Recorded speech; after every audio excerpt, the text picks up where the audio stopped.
Je voulais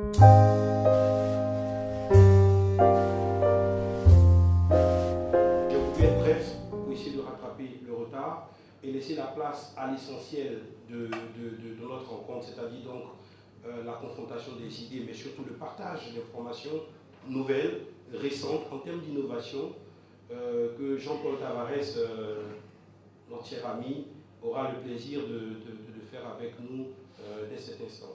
Je vous remercie. Je vous remercie d'être là ce matin et la journée avec nous pour les différentes présentations. Ce matin, je vais vous présenter l'offre FortiGate de chez Fortinet. On va voir que Fortinet a une offre historique FortiGate qui est la partie protection firewall, mais qu'on a également tout un tas de solutions de protection sécurité au niveau périmétrique qui abordent autre chose que la partie réseau core network. Donc, juste un petit résumé sur la société Fortinet. C'est une société qui a été créée dans les années 2000. Aujourd'hui, c'est plus de 1500 employés au travers du monde. C'est à peu près 60% des équipes en R&D. Donc aujourd'hui, on va retrouver à peu près 700 personnes dédiées uniquement à la recherche et développement, ce qui explique aussi pourquoi régulièrement Fortinet apporte des nouveautés, des nouvelles solutions et des nouvelles briques de sécurité qu'on peut implémenter au niveau de son réseau. Aujourd'hui, Fortinet, les chiffres sont un petit peu anciens, mais c'est 600 millions de dollars de revenus annuels, ce qui nous permet également de nous dire que c'est une société qui a une certaine pérennité dans le temps et que demain, on ne va pas la voir se faire racheter ou complètement disparaître du marché. Donc on peut investir, prendre ces solutions en se disant, dans les années à venir, ils seront toujours là, j'aurai toujours une solution qui sera pérenne. Merci. Donc aujourd'hui, Fortinet, c'est un portfolio qui est relativement large. On a bien évidemment la partie core network qu'on va retrouver, la partie firewall pour laquelle on va parler un petit peu plus, où on retrouve notre gamme FortiGate.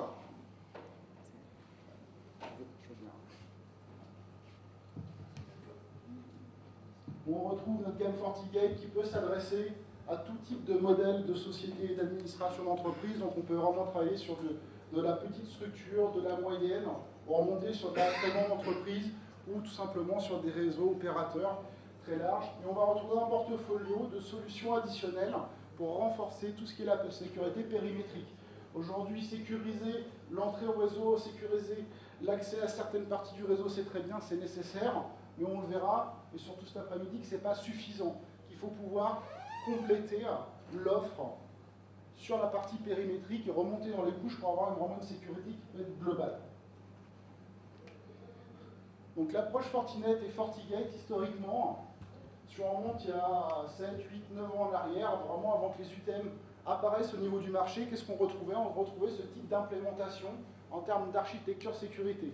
On avait bien notre firewall qu'on retrouvait en cœur ou en périmétrie par rapport à Internet, en cœur de réseau pour pouvoir sécuriser les différents échanges entre les différents LAN. Et si on avait besoin d'ajouter du contrôle additionnel, ça pouvait être des passerelles antivirus, ça pouvait être du traitement de mail, ça peut être du filtrage pour le web, qu'est-ce qu'on faisait? On rajoutait des boîtes. Donc c'est vrai qu'il y a 10 ans en arrière à peu près, on avait tendance à dire une boîte, un service, et on se retrouvait avec des baies remplies de boîtes. La problématique, c'est que 1, c'est cher, 2, à maintenir, c'est pas spécialement évident. Ça demande d'avoir des équipes en multi-compétences, puisque tout le monde ne fait pas la même chose, et la difficulté de tout simplement manager au jour le jour. L'approche de Fortinet dès le départ, c'était vraiment d'arriver avec une nouvelle idée et une nouvelle approche de l'ensemble de ces équipements-là, ça a été de fournir donc un firewall qu'on appelle aujourd'hui UTM, donc Unified Threat Management, qui apporte directement à l'intérieur l'ensemble des solutions et des besoins sécurité que l'on a besoin de retrouver et qui nous équipe pour nous protéger. Alors le gros avantage, c'est qu'ici, on va arriver sur un constructeur unique, une interface de management unique, donc en termes de compétences, on n'a pas besoin simplement d'avoir des administrateurs spécifiques sur un domaine. En cas de problème, bien souvent dans ce type d'architecture-là, quand on avait un souci, on appelait le constructeur, je vais ouvrir un ticket au support, j'ai un problème, ça ne marche pas, et en général la réponse qu'on vous donnait, c'est pas nous, c'est l'autre. Vous appeliez l'autre, l'autre vous dit, c'est pas nous, c'est l'autre. Et au final, vous aviez quelque chose qui ne marchait jamais. Sur ce type de constructeur, et cette approche-là, c'est beaucoup plus simple. Vous avez un problème sur une des fonctions, on va vous la résoudre. En temps d'administration, ça va être beaucoup plus simple, puisque de toute manière, on n'a plus à aller sur plusieurs interfaces. D'où vient le problème? C'est ici, je le configure. Beaucoup plus simple à déployer, beaucoup plus simple à manager au jour le jour, mais également, on va, pour que ça puisse fonctionner, vous offrir simplement des performances. Alors, bien souvent, le discours de certains constructeurs, oups, je trompe de slide. Donc l'idée, évidemment, en termes de fonctionnalité, c'est de vous offrir la base, le firewall VPN, mais également des options complémentaires. Ça peut être de la protection contre les attaques, du filtrage web, de l'application control. Je reviendrai dessus sur ces aspects de fonctionnalité. Mais également, chez Fortinet, tout un type d'autres protections, d'autres fonctions additionnelles qui vont vous permettre tout simplement soit de contrôler, soit tout simplement de vous protéger au niveau de l'infrastructure interne. Aujourd'hui, quand on parle de menaces, quand on parle de protection, c'est quelque chose qui est réel. Si on prend un petit peu ce qui se passe ici, on peut voir déjà en termes de nombre d'événements. Si on revient dans les années en arrière, le nombre d'événements en termes de menaces était relativement bas. On peut voir qu'au niveau d'année en année, plus on avance, plus on va retrouver de menaces qui sont existantes. Donc aujourd'hui, une société, une entreprise, une administration est beaucoup plus attaquée qu'il y a 10 ans en arrière. Mais également, ce n'est pas ça le problème qu'il faut regarder. Il y a 10 ans en arrière, on retrouvait un petit lycéen qui sortait de l'école ou un étudiant qui arrivait à la maison, qui développait un petit code, un verre, et il attaquait tout le monde, et son but c'était de pouvoir se faire écrouler un réseau, et il disait, voilà, j'ai tombé 2000 PC, 10 000 PC, 100 000, etc. Ça, c'est très bien, c'était de l'amusement. Aujourd'hui, les attaques, c'est plus de l'amusement, c'est du business. Aujourd'hui, ceux qui vous attaquent, c'est pour gagner de l'argent. Donc, comment on gagne de l'argent? Vous volez des informations. C'est aussi simple que ça. Sur Internet, tout a un prix, tout se revend. Vous recevez du spam, vous protégez contre le spam. Le spam, c'est du business. Parce que le spam, je me dis, j'en envoie 2 millions. Au bout d'un moment, sur 2 millions de spams envoyés, j'ai peut-être 5 ou 6 000 personnes qui vont cliquer, qui vont m'acheter quelque chose. Donc aujourd'hui, les menaces que l'on voit apparaître et qui augmentent, ce n'est plus, comme il y a 10 ans en arrière, juste pour dire je suis le meilleur hacker, j'ai tombé ça. Aujourd'hui, c'est vraiment un niveau business. Ce qu'on peut constater également, c'est le niveau des attaques, la complexité des attaques. Aujourd'hui, on se protège, c'est normal, hein, plutôt que de se faire attaquer, on se protège, mais également les attaques deviennent de plus en plus complexes. Donc, pour pouvoir se protéger, il faut se prémunir avec des équipements qui sont capables de répondre justement à ces ensembles d'attaques, ces nouvelles manières d'attaquer avec des attaques ciblées.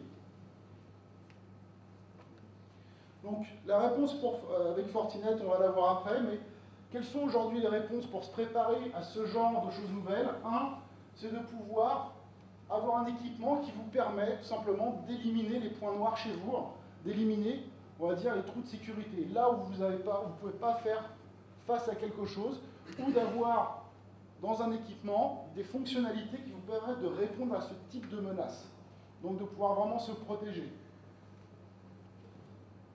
Pour certaines entreprises, on va également avoir des problématiques de conformité.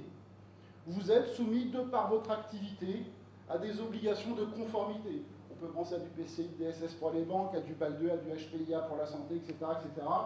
Donc, quand on vous demande de respecter ces conformités, de vous y conformer, il faut également avoir les moyens qui vous permettent de le faire. Avoir les moyens d'avoir une réponse rapide et appropriée. Vous remarquez que quelque chose d'étrange, d'anormal se passe chez vous, est-ce que vous avez les moyens de répondre? Mais pour savoir que quelque chose d'anormal se passe chez vous, faut-il encore avoir l'alerte, l'information? Donc l'idée, c'est également dans l'équipement, lui demander de me dire qu'est-ce qui se passe, de m'informer. Ça va être, en cas de bonne pratique, d'accélérer les process de bonne pratique et les mises en place de bonnes pratiques. Je dois avoir un firewall, je dois sécuriser les serveurs. Par exemple, en termes de bonne pratique, aujourd'hui, on vous dit toujours, les postes clients ne doivent pas être dans le même segment réseau que les serveurs. Puisque si on vous attaque votre serveur, vous ne verrez jamais rien. Comment vous protéger? Vous ne pouvez pas. Ce n'est pas possible à moins de débrancher le serveur. Si vous passez au travers d'un équipement type firewall, vous allez pouvoir apporter des réponses. On va voir avec Fortinet qu'on va pouvoir apporter beaucoup de réponses et vraiment apporter des réponses de manière très granulaire par rapport à qu'est-ce qu'on peut faire. Ça va être également la possibilité pour vous, en cas de problème, de réduire potentiellement le type de menace, mais également on parle de réputation. Tout à l'heure, Auguste nous a parlé du site de la bourse d'échange de cacao. C'est bien ça, hein? Imaginez que demain, il y a une attaque en bonne et due forme, que vous vous connectez sur le site et que là, vous voyez une belle page qui dit bah, ce site a été hacké, etc. En termes de crédibilité, est-ce que vous feriez confiance à ce site-là à nouveau ou pas? Prenons maintenant l'exemple d'un site de e-commerce sur lequel vous allez acheter, ça peut être des tablettes, ça peut être tout et n'importe quoi. Si ce site se fait hacker, est-ce que vous allez demain retourner faire vos achats dessus? Vous allez dire non, je n'ai plus confiance dans ce site-là, on peut me voler mes informations.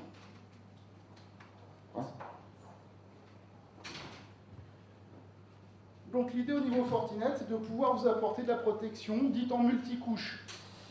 C'est bien évidemment au niveau firewall. Un firewall aujourd'hui va nous servir de base, ce qu'on appelle également un firewall traditionnel, pour ne pas dire ancienne génération, puisqu'aujourd'hui on considère qu'il y a des firewalls dits de nouvelle génération. Un firewall traditionnel, c'est quoi? C'est un firewall pour lequel on va dire le port 80 j'autorise, le reste j'interdis, le port 25 j'autorise. Ça s'arrête là, on ne va pas plus loin. Si on regarde ça, c'est très bien, il y a 10 ans en arrière. Aujourd'hui, on a des attaques beaucoup plus complexes, puisqu'on est capable d'attaquer l'applicatif. Donc il faut pouvoir aller plus loin sur l'équipement firewall. On va également parler d'application control. Donc ça, c'est des nouvelles techniques qui sont arrivées sur le marché à peu près depuis 2 ans. Donc l'idée aujourd'hui est de dire, est-ce que je continue à raisonner comme il y a 10 ans en arrière sur du port 80, ou est-ce que je vais aller beaucoup plus loin dans le contrôle de l'application?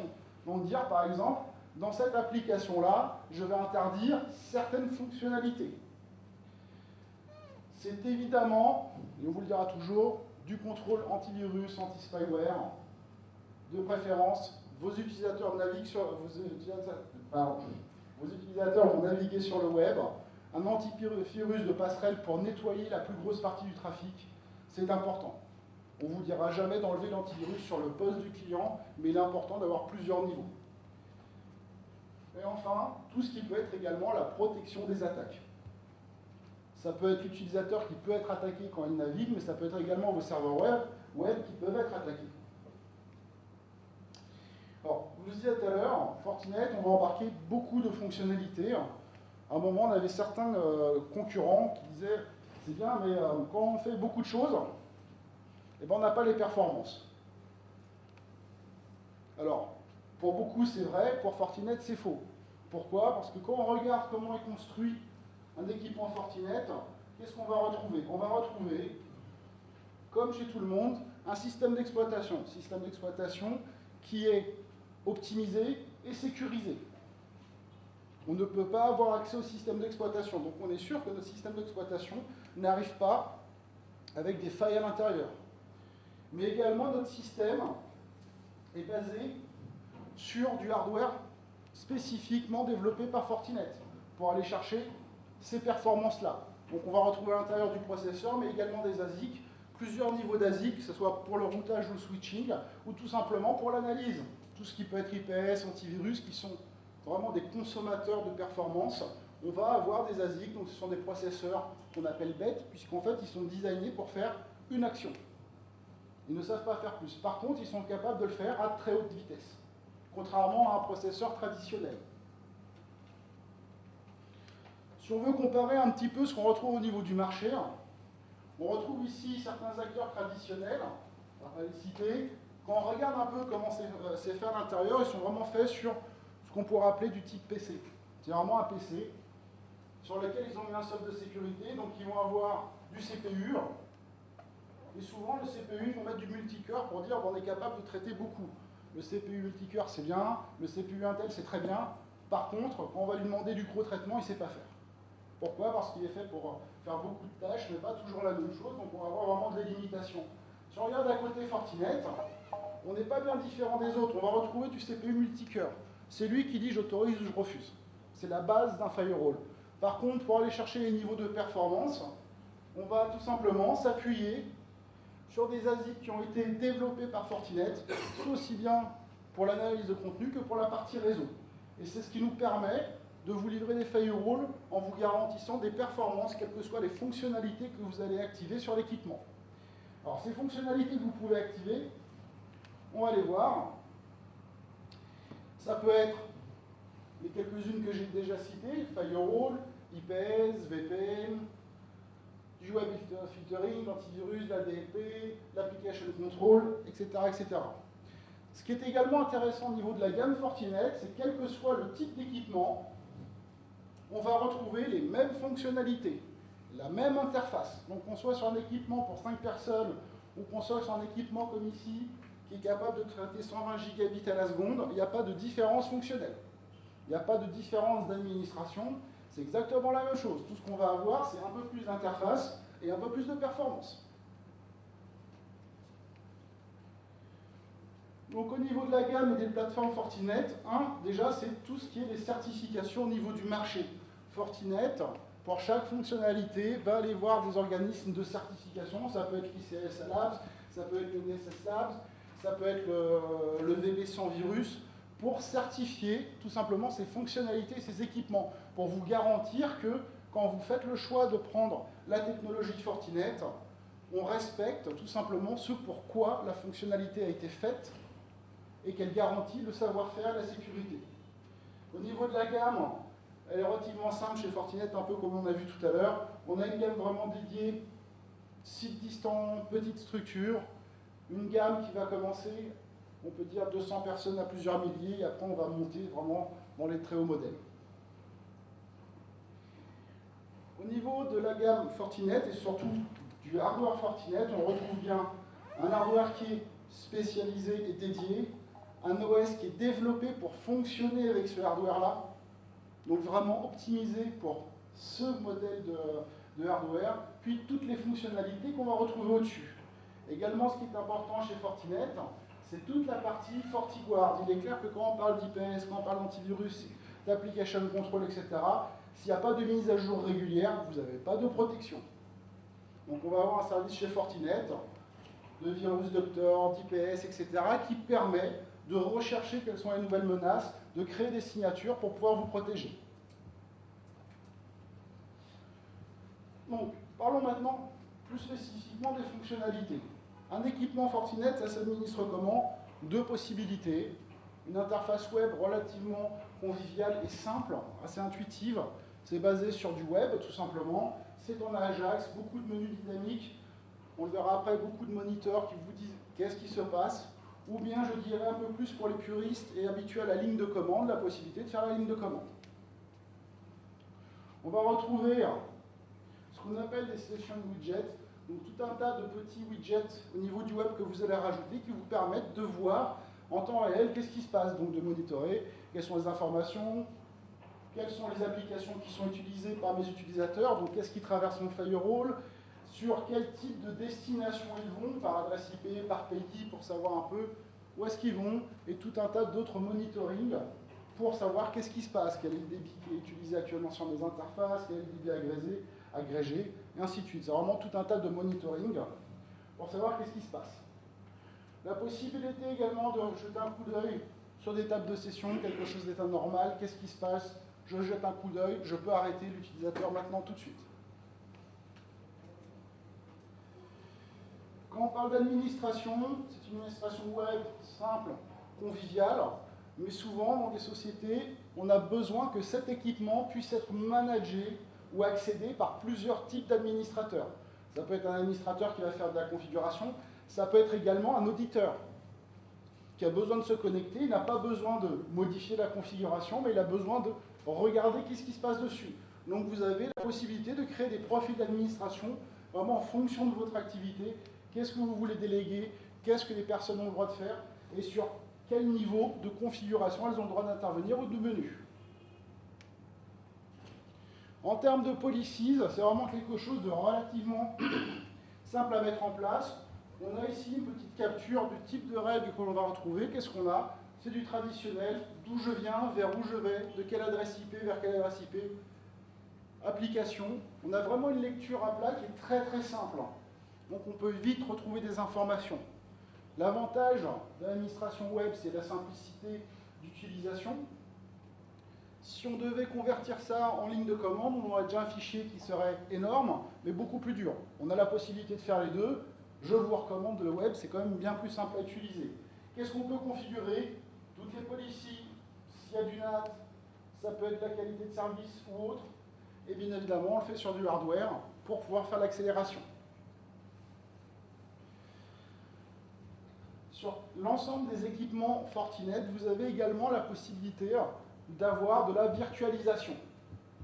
Donc, tout simplement, au sein du même équipement physique, vous pouvez générer plusieurs firewalls virtuels à l'intérieur. Alors ici, ça peut être pour plusieurs besoins, ça peut être de la délégation, ça peut être de la mutualisation de clients, ou tout simplement, on peut prendre le cas d'une administration avec plusieurs branches, plusieurs DSI, plusieurs responsables ou administrateurs. Je vais tout simplement allouer un firewall virtuel à chacun, et chacun a sa propre politique, fait ce qu'il veut.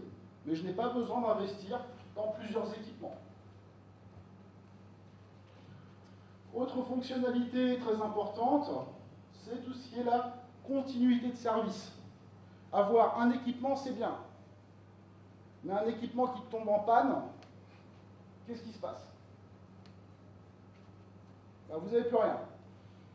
Alors là, première possibilité, vous attendez de le changer et c'est pas grave.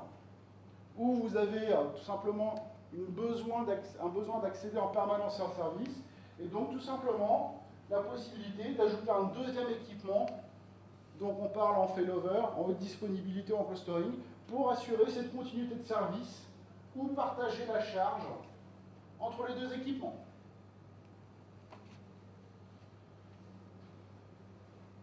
Load balancing de liens. Donc ici, plusieurs clients, beaucoup de clients demandent cette possibilité-là, c'est de pouvoir avoir une continuité de service au niveau de tout ce qui est les liens opérateurs. La problématique, sur le slide précédent, on parlait de haute disponibilité. Donc on a de la continuité au niveau du firewall. Mon firewall tombe en panne, ça marche. Mais si votre lien opérateur, votre liaison ADSL, votre ligne spécialisée, MPLS, etc. tombe en panne, qu'est-ce qui se passe? Là, vous avez à nouveau plus rien.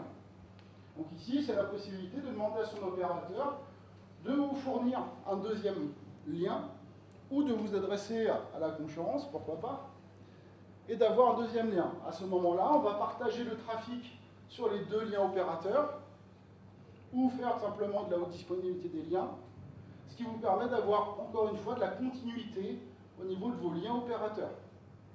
Donc votre service sera toujours disponible et accessible.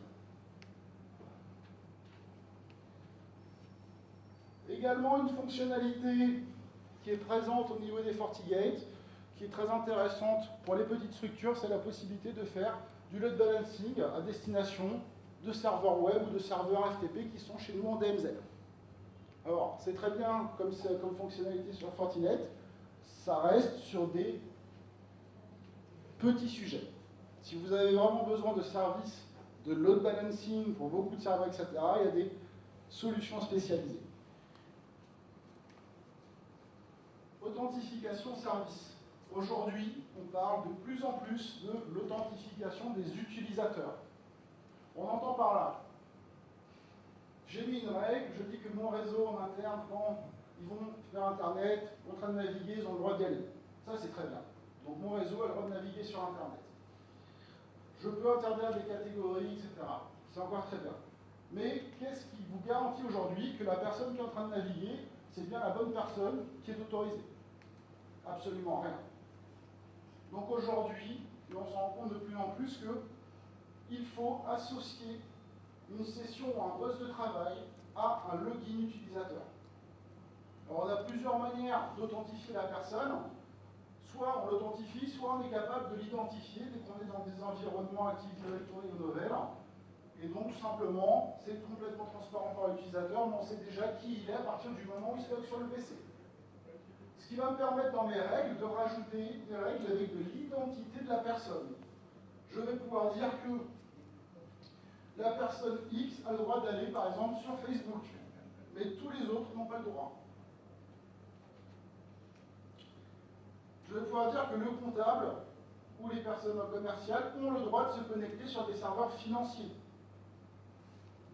Par contre, quelqu'un, on va dire, qui est à la technique, par parlons à l'ingénieur, n'ont rien à faire sur un serveur financier. Donc on va pouvoir avoir cette granularité grâce à l'identité de la personne. Donc c'est les services d'authentification qui vont nous permettre de faire cette chose-là.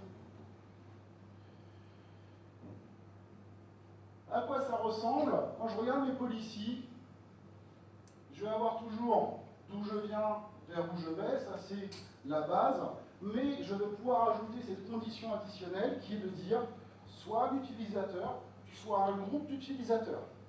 Mais en plus, en fonction de ça, pouvoir activer certains niveaux de filtre et de protection. Ce groupe d'utilisateurs n'a le droit de faire que certaines choses sur le web. Certaines catégories lui sont complètement interdites. À d'autres groupes d'utilisateurs, je vais ouvrir un peu plus de choses. Mais en plus, je vais pouvoir rajouter de l'antivirus, de l'IPS, avoir du contrôle tout simplement d'évasion d'informations, est-ce qu'il n'essaye pas de sortir des informations, et ainsi de suite. Et donc on va pouvoir, en fonction de l'utilisateur, de là où il va, avoir différents profils, mais vraiment spécifiques à un utilisateur ou à ce groupe d'utilisateurs. On parlait de navigation des utilisateurs. Une base est, est-ce que vous autorisez les utilisateurs à aller partout? Ou vous allez tout simplement créer des filtres et interdire certains types de catégories à certaines populations d'utilisateurs. Alors ça peut être pour plusieurs raisons, des politiques de société, des obligations vis-à-vis de la loi par rapport à certains types de contenus dans des sites, ou tout simplement pour une question de bande passante. La bande passante que l'on a chez nous pour la navigation Internet ou pour la communication, les mails, etc., n'est peut-être pas illimitée. Donc si on autorise tout et n'importe comment, est-ce qu'on ne va pas saturer la bande passante? Ce filtrage sur Fortinet peut être fait, et on vous le propose au travers de catégories. Donc on va retrouver 79 catégories, possibles choix que vous pouvez autoriser ou pas.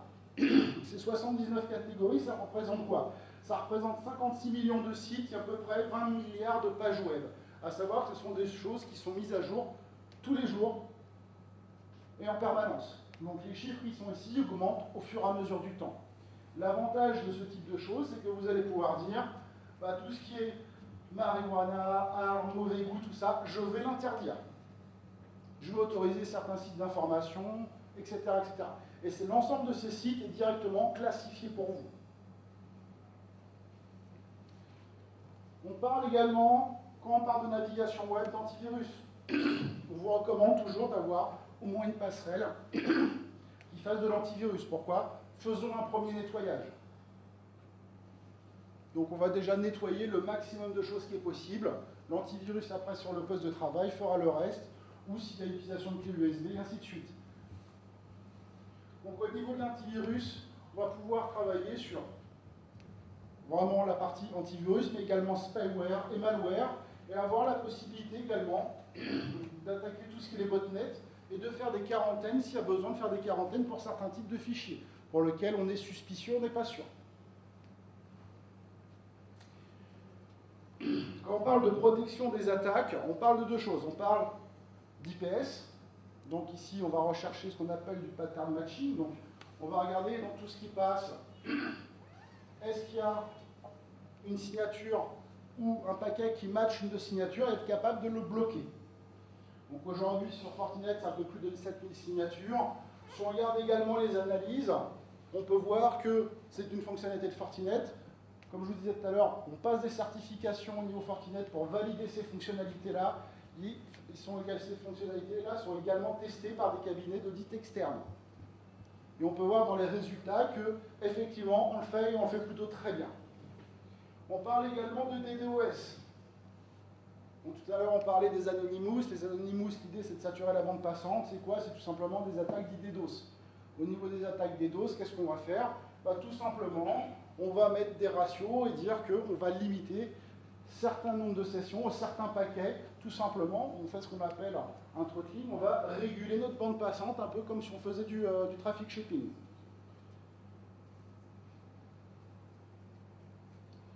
Au niveau du sensor, comment ça se configure? De manière très simple, on crée ce qu'on appelle un profil et on va pouvoir, soit par groupe, soit par signature, activer ou pas ce qu'on veut en fonction d'une destination, en fonction d'une action. Par exemple, la destination de votre serveur web, il ne sert à rien d'activer les protections pour tout ce qui est FTP, puisque c'est du web. Donc tout simplement, de manière très simple, je vais dire tout ce qui est web, je vais charger les signatures. Le reste, je n'en ai pas besoin parce que de toute manière, c'est déjà bloqué.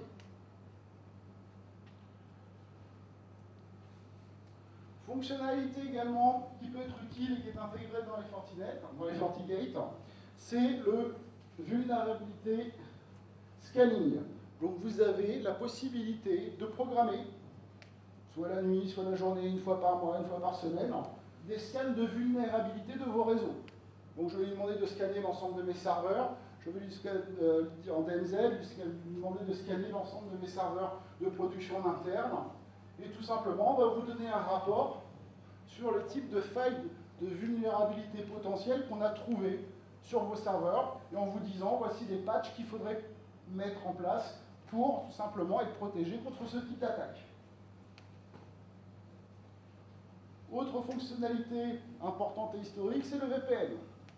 Donc la possibilité de faire du VPN, soit IPsec, soit SSL, soit d'être compatible avec d'autres types de VPN, on pense plutôt à Microsoft. Alors quand on parle de VPN SSL, IPsec, excusez-moi, plusieurs possibilités, soit d'un utilisateur nomade à chez nous, soit tout simplement parce que vous avez de multi-sites, de multi-offices, donc ici, ailleurs, et vous avez besoin de les faire communiquer ensemble de manière complètement sécurisée. Donc ici on est sur l'IPsec. Au niveau SSL, qui est une autre méthodologie d'accès, plutôt destinée cette fois-ci client, on va avoir deux possibilités. Soit de faire ce qu'on appelle du mode portail. Donc le mode portail, c'est tout simplement, je vais me mettre en EVOS Proxy, je vais publier sur un navigateur web, tout simplement, à quoi a accès l'utilisateur. Bien souvent, ce sont des ressources web de l'autre côté. Alors, pourquoi aujourd'hui on parle beaucoup de VPN SSL plutôt que de VPN IPsec pour le client? Tout simplement pour une raison qui est simple. C'est qu'un SSL, vous êtes capable de passer les firewalls, vous êtes capable de passer les proxys. Aujourd'hui, vous êtes venu au séminaire assister aux présentations.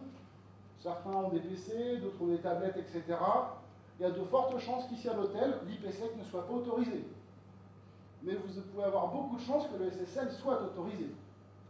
Donc le fait de pouvoir se connecter en SSL vous assure de pouvoir accéder à vos ressources. Également, le SSL, pour pouvoir fonctionner, qu'est-ce qu'on vous demande? Un simple navigateur web. Donc deux possibilités, un mode portail. Donc ici, rien n'est installé sur le poste de travail, ce qui fait que vous pouvez utiliser un poste de travail qui n'est pas celui-là qui est fourni par l'entreprise. On monte un tunnel chiffré, on s'authentifie, et puis on a accès tout simplement aux différents menus. Ça peut être du mail, du web, et ainsi de suite. Le deuxième mode en SSL, c'est ce qu'on appelle le mode tunnel. Donc ici, plutôt préconisé pour les postes que vous allez fournir aux employés. Donc pourquoi les postes fournis? Tout simplement parce qu'on va avoir un petit agent qui va être résident. Exactement dans le même principe que le VPN IPsec, qui vous demande l'installation d'un agent sur le poste de travail. Ici, on va être en mode tout simplement tunnel. Donc en petit agent, on le lance, demande d'authentification, et je vais avoir un tunnel qui va se monter. L'avantage de ce tunnel-là, c'est que je vais tout simplement installer une interface réseau. Donc je suis dans un mode qu'on dit IP-IP. Donc j'ai une IP, je vais vers des ressources qui sont en IP. Donc je peux faire du ping, je peux monter n'importe quel type de service que je ne peux pas avoir en mode portail, puisqu'en fait, il faudrait le webifier.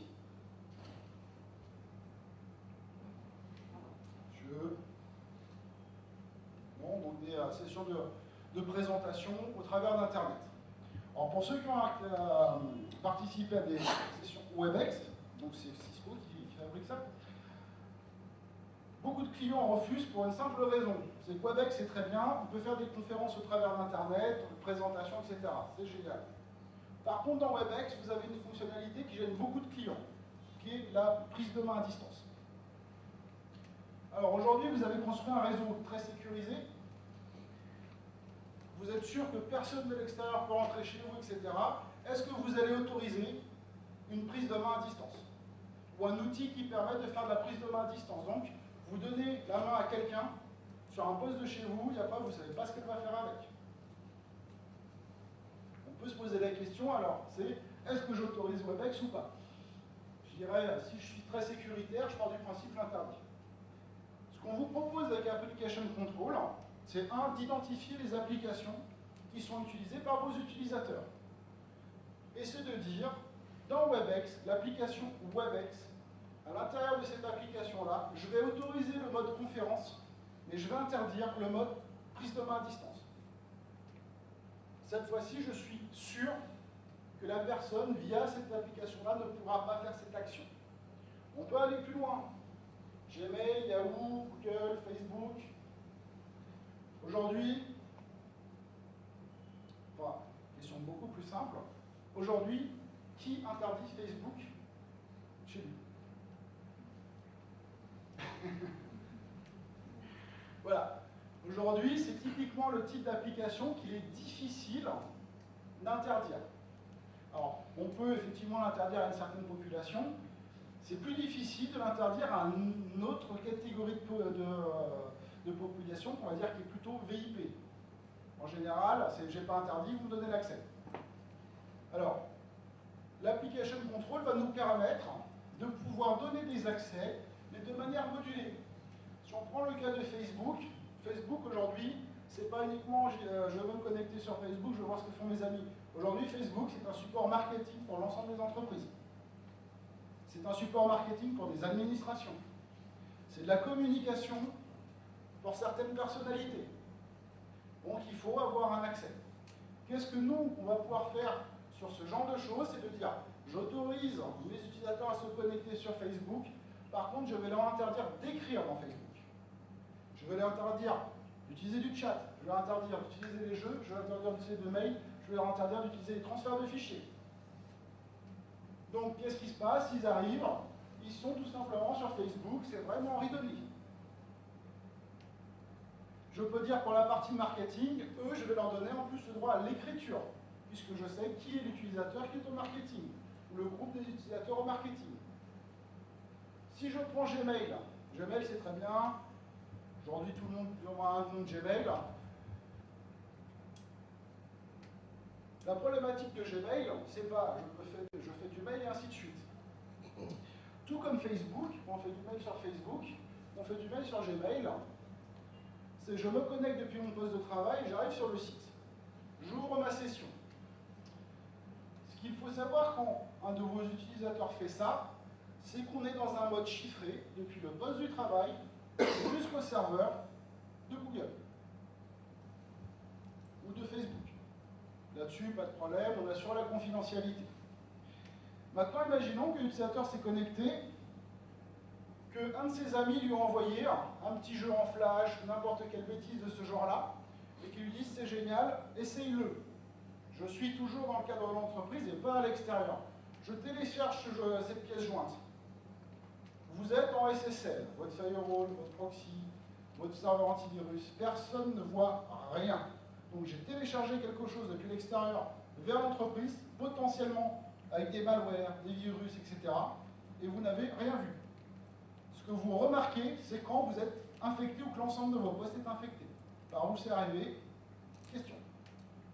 Donc l'idée de l'application control, c'est, on ne va pas interdire, c'est pas l'idée, c'est de dire, bah, tu peux lire tes mails, par contre, interdiction de faire du upload ou du download de pièces jointes. Donc c'est ce que nous permet de faire ces nouvelles techniques de contrôle de l'application. Avant bien évidemment de les mettre en place, je dirais, si je vous demande, la majorité des personnes qui sont dans la salle, est-ce que vous connaissez à 100% tout le trafic de vos utilisateurs sur Internet? Vous allez me dire, bon, vous avez une bonne idée de qu'est-ce qui se passe, mais vous n'avez pas 100% de qu'est-ce qu'ils font. L'application control, il y a un mode qui est vraiment très pratique et qui est très aimé par les clients, c'est le mode monitoring. Aujourd'hui, on identifie plus de 2000 applications. Je passe en mode monitoring et je vais avoir des statistiques sur quelles sont les applications utilisées par mes utilisateurs. À ce moment-là, je peux prendre des actions de dire j'autorise ou j'interdis. Autre fonctionnalité, et que ce soit au travers du web, que ce soit au travers du mail, ainsi de suite.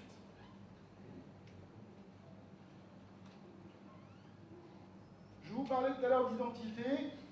L'autre fonctionnalité qui vient d'arriver avec la nouvelle version 5, c'est tout ce qu'on appelle le client réputation. Alors le client réputation n'a rien à voir avec l'identité de la personne.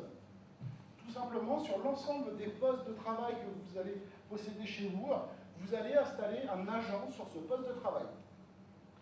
Ce poste de travail va nous remonter des informations de réputation du client, qu'il soit tablette, smartphone, PC, portable, PC fixe, et ainsi de suite. Donc une fois que ces informations vont être remontées, on va tout simplement établir des policies, et on va dire que si le poste de travail ne répond pas à la réputation qu'on demande pour l'accès à ce serveur-là, on va l'interdire. Tout simplement. Alors, comment ça se fait? C'est de manière très simple. On va configurer un profil, et on va dire par exemple, hop, ici, s'il y a du peer-to-peer, s'il y a des clients de type peer-to-peer, s'il y a des clients de type Skype, s'il y a des clients de type MSN, qui sont installés et démarrés, à ce moment-là, la réputation n'est pas conforme.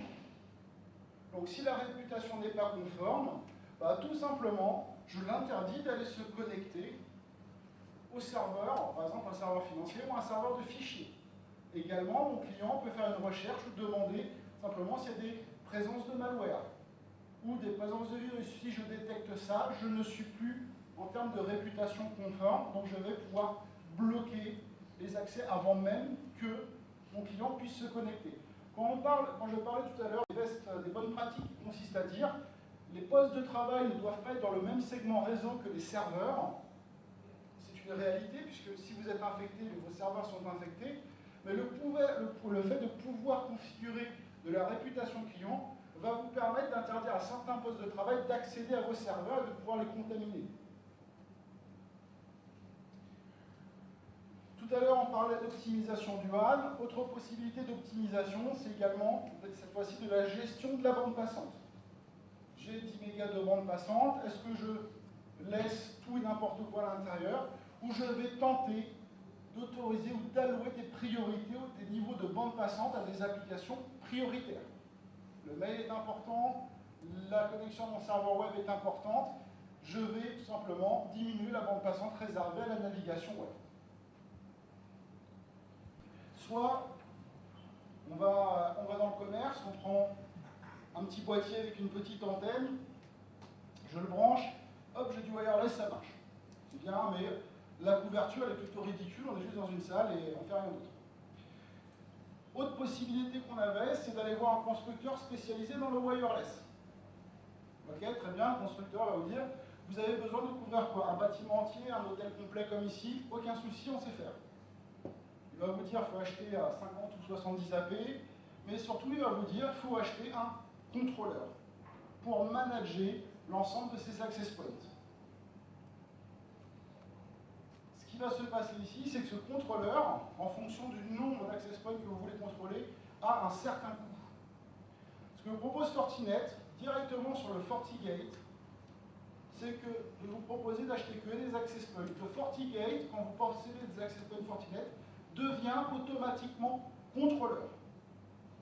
Il n'y a pas de licence à rajouter ou quoi que ce soit. Vous achetez juste un access point, ou 2, ou 3, ou 4.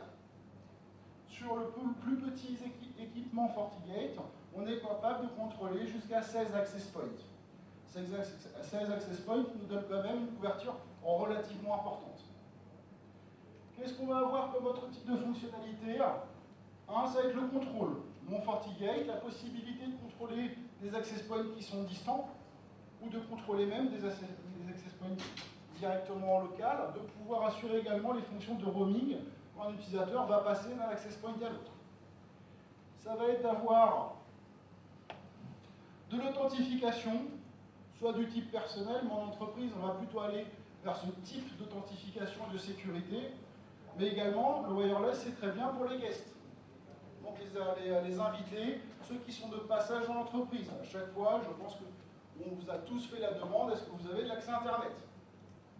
Alors comment je le fais? Je lui donne un câble et il se connecte dans mon réseau directement, ou je lui donne la clé wireless, ou simplement je vais avoir une gestion de ces guests. Là donc la possibilité de générer des codes qui sont valables 1 heure, 2 heures, une journée, une semaine en fonction de l'utilisateur. Ça va être de la protection wireless. Ici, l'idée de la protection, c'est que vous couvrez l'entreprise. On va se mettre tout simplement à monitorer en termes de protection pour voir s'il n'y a pas quelqu'un qui est plus intelligent, qui s'est dit moi je suis plus intelligent que les autres, je vais ramener mon appli au bureau, je vais la brancher, je fais ce que je veux avec. Donc ici, on va tout simplement monitorer l'air autour, qu'est-ce qui se passe. C'est la possibilité, lorsque vous avez plusieurs access points, de pouvoir faire du partage de charge sur ces access points. L'idée de pouvoir faire ce partage de charge, c'est, on regarde ici la salle, on est plus d'une vingtaine de personnes, est-ce qu'une vingtaine de personnes, cette AP-là, va tenir la charge? C'est pas sûr, donc tout simplement, de manière complètement transparente et automatique, mon contrôleur va répartir la charge sur l'ensemble de mes access points. C'est du mode bridgé également. J'ai un premier bâtiment, j'ai un deuxième bâtiment, j'ai besoin qu'ils soient reliés entre eux. Je vais avoir des access points externes ou internes, mais ici c'est plutôt d'externes, que je vais pouvoir mettre de chaque côté en mode pont, et en fonction du type d'access point, va avoir un débit qui est plus ou moins approprié en fonction du besoin, et de pouvoir vraiment assurer une qualité au niveau de la transmission. Nouvelle fonctionnalité également, le mesh. Ça, c'est une fonctionnalité vraiment demandée par les clients en général, qui est très importante. Le mesh, c'est quoi? C'est très simple. Vous avez votre FortiGate, vous le configurez, vous allez acheter un access point, vous allez connecter au niveau filaire cet access point, au travers des switches, comme vous voulez, au FortiGate, pour qu'on puisse la contrôler. Maintenant, ça c'est bien, mais ma couverture est quand même relativement limitée. Il faut que je puisse aller couvrir plus loin, ou il faut que je couvre également des étages. Alors, en général, qu'est-ce qu'on vous dit? On vous dit, placez vos access points là où vous avez besoin, vous tirez le réseau Ethernet, et puis ça marche. Alors, il y a beaucoup plus simple, c'est de faire du mesh. J'arrive, je prends mon access point, je la mets là, l'autre, je la mets là-bas, vous avez toujours de l'électricité à côté. Ça, c'est pas un souci. Je ne parle pas de POE, quoi que ce soit. Hein. Il y a des luminaires, je tire l'électricité, j'alimente mon AP. Mon access point qui est ici va pouvoir aller manager cet access point là, qui va transmettre les ordres de management à cet access point là, et ainsi de suite. Les utilisateurs connectés ici sont bien connectés sur cet access point là, mais les transmissions vont remonter d'access point en access point, jusqu'au contrôleur, et il aura accès à Internet. Le gros avantage de ce système-là, c'est le déploiement. Vous n'avez plus de câbles à tirer. Donc ça peut être pratique sur une grande surface à plat, ça peut être pratique sur un hôtel ou un bâtiment comme celui-ci, puisqu'on va remonter d'étage en étage. Tout ce que je fais, c'est de poser des access points. Les déploiements Wi-Fi, c'est toujours un casse-tête. La première chose qu'on se dit, qu'on vous demande, c'est quelle est la surface, quels sont les murs, combien d'access points j'ai besoin. Fortinet vous met à disposition ce qu'ils appellent un FortiPlanner. Donc tout simplement, c'est un outil qui vous permet de planifier un déploiement wireless chez vous, de voir quels sont les niveaux de résonance en termes de portée d'émission. Donc je vais insérer tout simplement l'image des murs de mes locaux. Je vais dessiner, tout simplement, je vais prendre un outil, je vais dire, le mur qui est ici, c'est du béton, là c'est un mur intérieur, là c'est une porte extérieure, etc. Et je vais lui dire, en fonction de la qualité du signal que je veux, donne-moi le nombre d'access points et d'emplacements où je dois les mettre. Et il va le faire automatiquement pour vous. Ce qui vous donnera une idée de combien je dois avoir, combien je dois placer.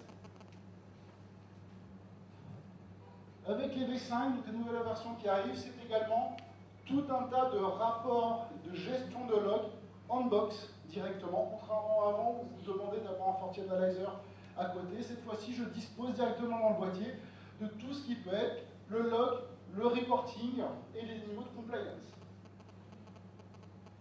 Au niveau de tout ce qui est log, cette fois-ci c'est bien en box, j'ai tous les logs qui vont dérouler.